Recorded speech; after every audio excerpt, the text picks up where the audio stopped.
ဆွဲတောက်လို့ရပါတယ်ခုလိုဆွဲတောက်ခြင်းအပြင်ခွန်းနဲ့ပတ်သက်ပြီးတော့ဝမ်းချုပ်ပြီးဒါနဲ့ပတ်သက်ပြီးတော့ဖြစ်တတ်တဲ့ပေါ့တော့လေကောင်းတို့ကရင်ကြီးနာတို့ဥမာကြီးကင်ဆာတို့စတဲ့ဝေဒနာတွေကိုတက်တာပြောက်ကင်းစေတဲ့အပြင်အသေးစီပုံနဲ့ယောဂါတို့ကိုလည်းတက်တာပြောက်ကင်းစေပါတယ်ပြီးလို့ရှိရင်သူ့မှာအာယုံကြောအကောင်းစေတဲ့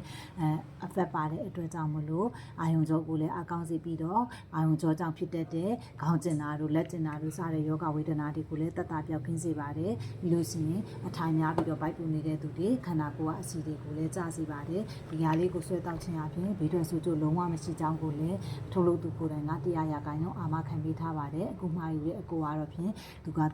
ဘူးတောက်ပြီးပေါ့နော်ငါးဘူးတောက်ပြီးတဲ့အခါမှာဒီဆေးလေးကအဆင်ပြေတယ်ဆက်တောက်ခြင်းနဲ့ဆွဲတောက်ခြင်းနဲ့ရလာလို့မေးတဲ့အခါမှာရပါတယ်ဆိုတဲ့အတွက်ကြောင့်မလို့အခုသူမှနှစ်ဘူးကြံမိမယ်လဲငါးဘူးထပ်ပြီးတော့ဟောတာတင်သွားပါတယ်တဘူးစီကတော့12000ကျပ်ပါငါးဘူးကစားပြီးလက်ကားစီ1500နဲ့ရပါမယ်ရှင်ဒါလေးကိုဝယ်ယူခြင်းနဲ့ဆိုရင်တော့ဟိုရဲ့ကွန်မန့်ကနေဖြစ်စေ0991116348ဆိုတဲ့ဖုန်းနံပါတ်ကိုဖြစ်စေဆက်သွယ်ပြီးတော့ဝယ်ယူနိုင်ပါတယ်အားလုံးကိုလည်းကျေးဇူးတင်ပါတယ်ရှင်